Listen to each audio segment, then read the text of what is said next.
Hi, this is Matt Donegan. I'm here with Ryan. Ryan, can you let me know who you are, what you do, and how long you've been doing it for, please?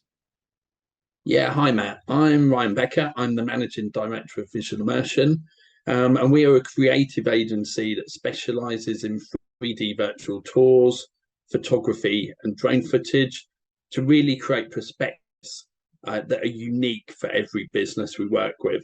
We also offer brand consultancy, rebranding, and website design and build. And we've been going for just over 2.5 years. Okay. What made you start the business in the first place? Well, we started in lockdown. So she worked at M&S previous to taking this kind of role and setting up the company. And whilst lockdown was happening, I really started to think about doing, I guess, more of what I was loving and enjoying at the time, and to work more flexibility with my young family. So I dreamt up the concept of visual immersion after getting my drone license, and also engaging with Matterport, who were a 3D visualization company, to understand the potential of their technology. And I realized there was a big gap in the market, kind of connecting the virtual world with businesses and to their customers.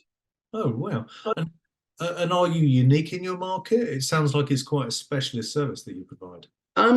We're not unique in terms of the technology we use, but I believe we're unique in how we utilize that technology. So, coming from a marketing and creative background, we always looking at how we can use and maximize the technology that we've got to drive more business and more sales or more inquiries. And I think rather than being a photographer or a 3D mapping person, we're actually a company that looks how we can drive your business, how we can drive your potential using that technology.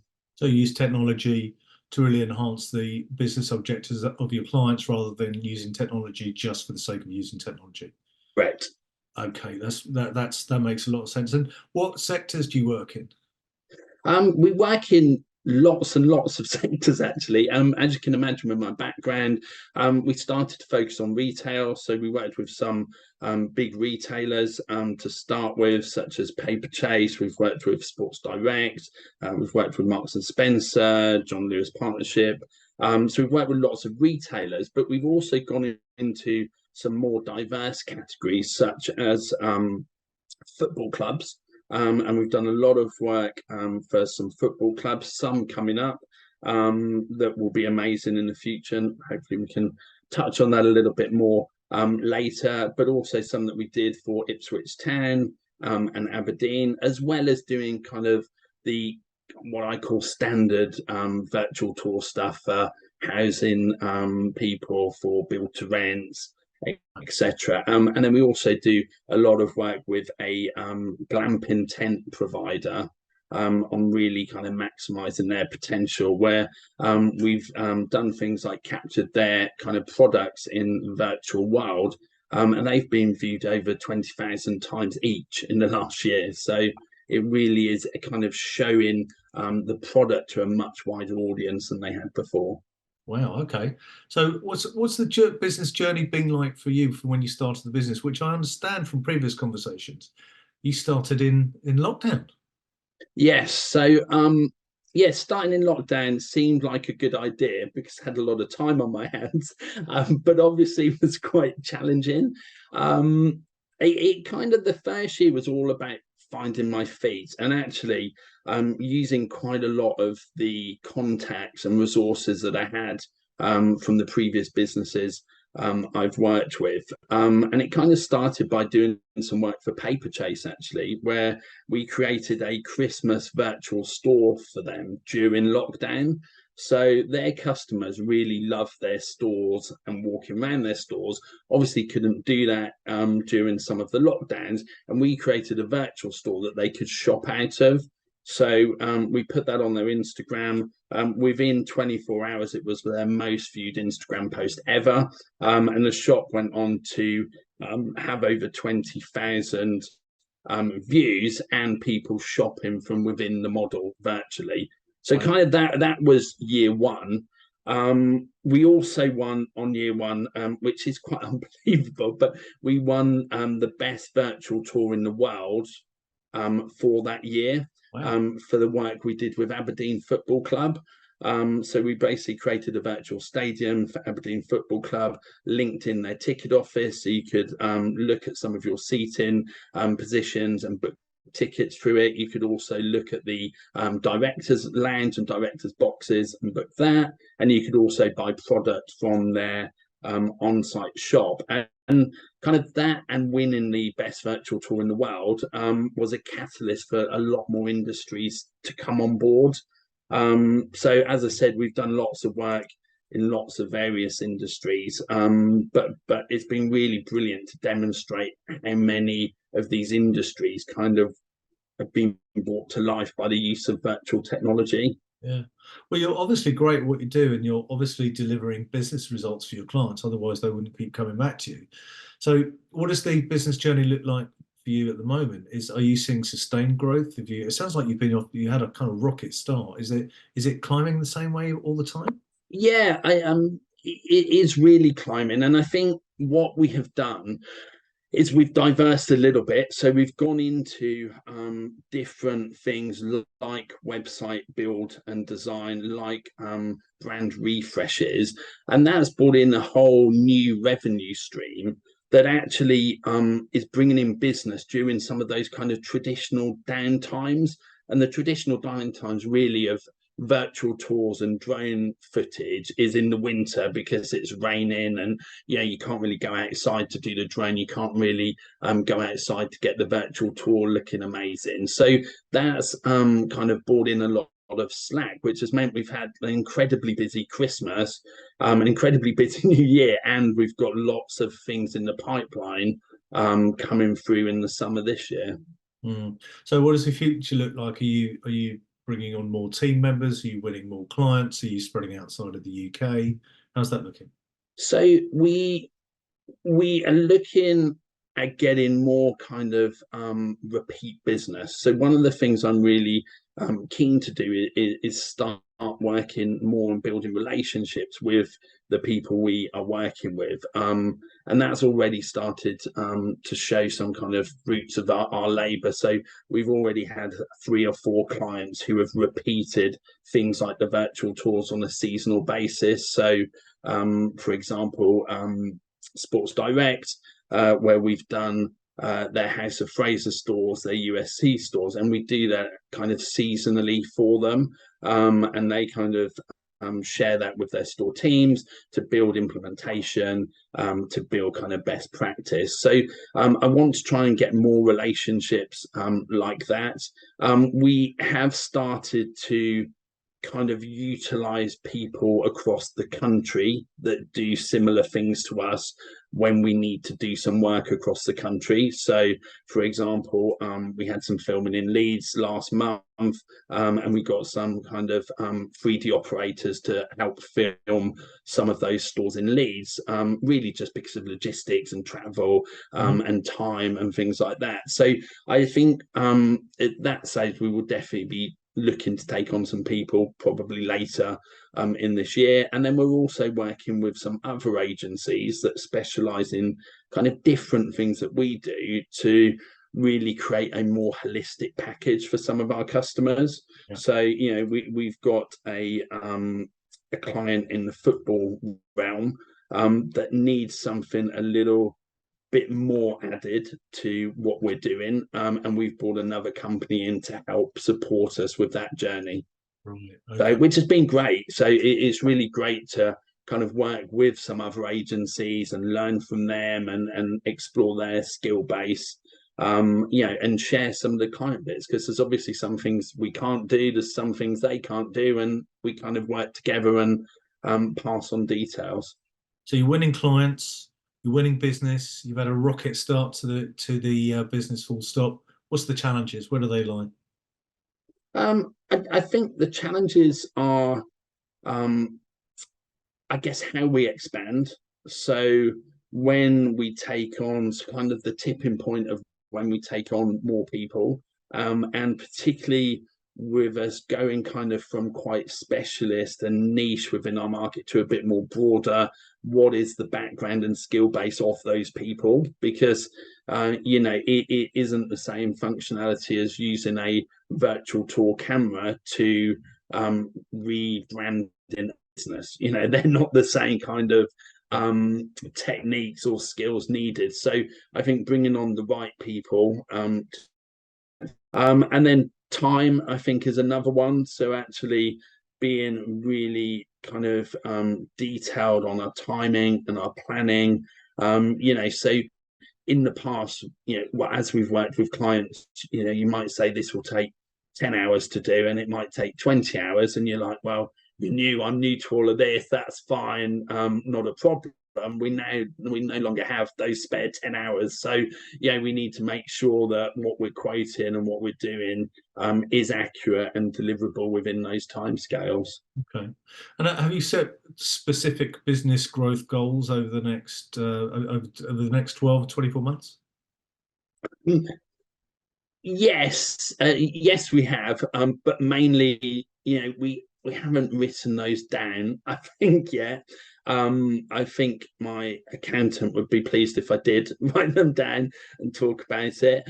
But it is so from a business growth place, we would like to have repeat business from at least 10 of our clients. So we've currently got 4 who have repeated business. We'd like to add another 6 to that, which I think is more than achievable. We'd like to have 3 to 5 businesses that use us monthly on a retainer. So far we've got 2. So I think we would want to do that. And then from a personal basis, I think I'd like to explore more of the kind of football sports world, just because it's a great environment to be in. And actually, I'm having a lot of fun working with the likes of Ipswich, Aberdeen.